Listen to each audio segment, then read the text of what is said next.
চলচ্চিত্রের একটা কিন্তু বাজে সময় ছিল এবং ওটার প্রভাব তোমার মুভিতেও আমরা দেখেছি। আমি সবসময় এই কথাটা আমার পরিবারকে বলি কিংবা আমার কাছের মানুষদেরকে বলি যে আমি যে সময়টা পার করেছি ওই সময়টা যদি এই সময় পেতাম তো আমি হয়তোবা সাকিব খান যে পর্যায়ে আমি হয়তোবা মেয়ে সাকিব খান থাকতাম।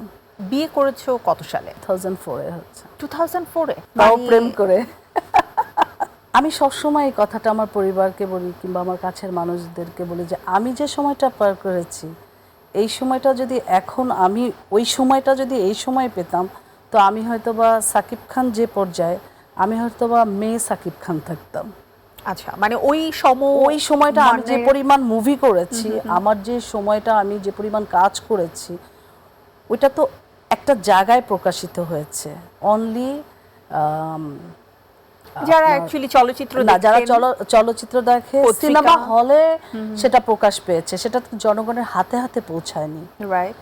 হ্যাঁ, টিভিতে হয়তো বা কালে ভদ্রে একটা দুইটা গান হয়েছে, তখন তো আর যেহেতু লেটেস্ট ছবি সেগুলি তো আর মুভিতে অনিয়ার হয়নি, অনেক পরে যে টিভিতে অনিয়ার হয়েছে। তো আমি যদি এইরকম সোশ্যাল একটা মিডিয়ার প্ল্যাটফর্মে থাকতাম আমি মনে হয় আরও ফেমাস হতে পারতাম।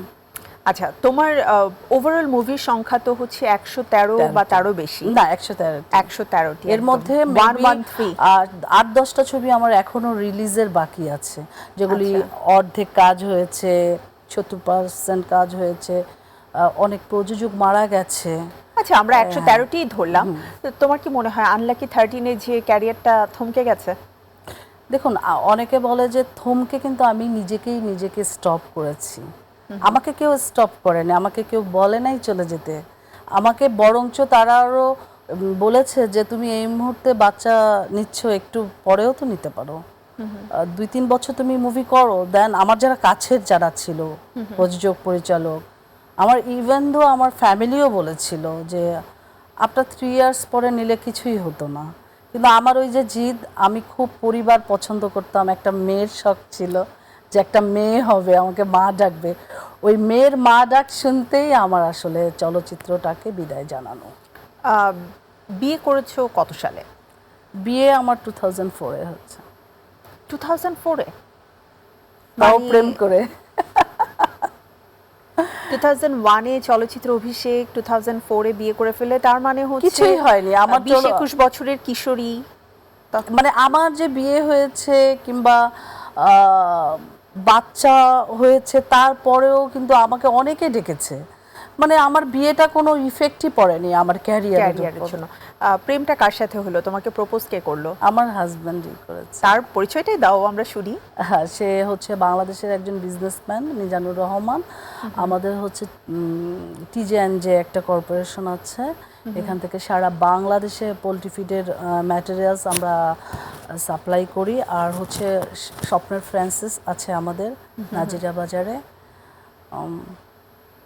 ওকে, সো প্রেমটা কি করে হয়ে গেল? কারণ তখন তুমি নায়িকা, তোমার চারপাশে এত অপরচুনিটিস, এত সুদর্শন নায়করা, বিকজ তুমি একমাত্র যে মান্না, শাকিব খান, আমিন খান, আলেকজান্ডার বো থেকে নিয়ে শুরু করে অমিত হাসান, অলমোস্ট ওই সময়ে যারা অ্যাকচুয়ালি ছিলেন, ইভেন রুবেল ভাই, সবার সাথে ব্যাক টু ব্যাক তুমি মুভি করলে। তো ওই জায়গাটাতে মানে কিভাবে করে প্রেমে সাড়া দিয়ে দিলে?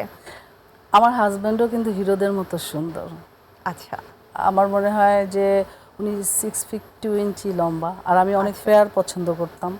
আমার হাজব্যান্ড অনেক ফেয়ার, মানে যেরকম একটা মেয়ে একটা মানে স্বপ্নের মতো একটা পুরুষ সে পছন্দ করে, আমার স্বপ্ন যেরকম ছিল, মাথা ভর্তি ঘন কালো চুল থাকবে, ওর চুল এখনো অনেক ঘন, ফেয়ার, অনেক টল, খুব সুন্দর, মানে একটু লালটুস ঠিক ওই রকমই ছেলেটা ছিল।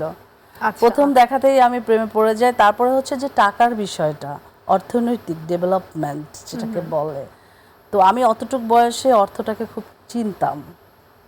এটা কি মানুষের জীবনে আর্ন করতে এটা একটা রিজন ছিল? হ্যাঁ, আমি তো মধ্যবিত্ত ঘরের সন্তান ছিলাম, অনেক উচ্চ মধ্যবিত্ত না, মধ্যবিত্ত। তো হয়তোবা যারা মধ্যবিত্ত পরিবারের সন্তানরা চাওয়া মাত্রই অনেক কিছু পায় নাই।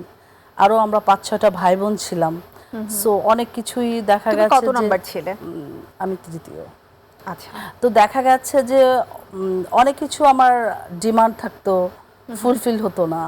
তো ওইখান থেকে আমার মনে হতো যে আমি একদিন অনেক টাকা আর্ন করব, আর আমি যদি কোনো ছেলেকে নিজের কখনো ইচ্ছেগুলো সব বিয়ে পূরণ করি হবে। তার অনেক টাকা থাকতে হবে এবং আচ্ছা, তাকে দেখতেও সুন্দর হতে হবে, টাকাও থাকতে হবে, অ্যাটলিস্ট আমাকে চালানোর মতো পয়সা তার থাকতে হবে।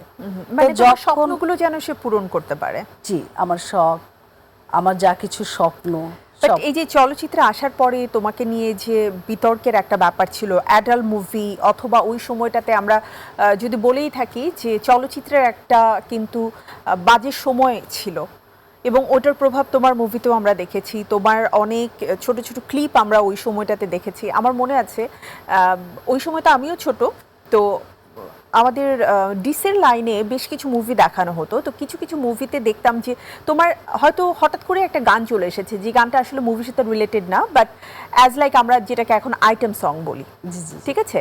তো এই ধরনের কাজগুলো তোমার মানে পারিবারিক জীবনে তো নিশ্চয়ই একটা ডিজাস্টার এনেছে, কিন্তু তোমার প্রেম এবং বিয়ে এইসব জায়গাতে কি কখনো কোনো প্রশ্নবোধক চিহ্ন ক্রিয়েট করেছে?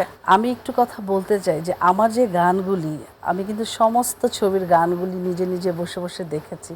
এমন গান কিন্তু সবাই করেছে, হয়তো বা পলির তখন অনেক, যেমন সাকিব খান কিছু করলেই হিট নিউজ, আমিও তখন হিট ছিলাম, নিউজ হয়েছে, সবার এ ধরনের গান আছে। আমি অনেক বড় বড় সিনিয়র হিরো হিরোইনদেরও কিন্তু গান পেয়েছি।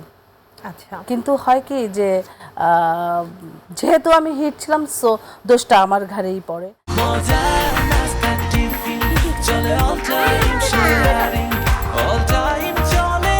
টিফিন টাইমে মজাদার আয়োজন মানে অল টাইম ব্রেড।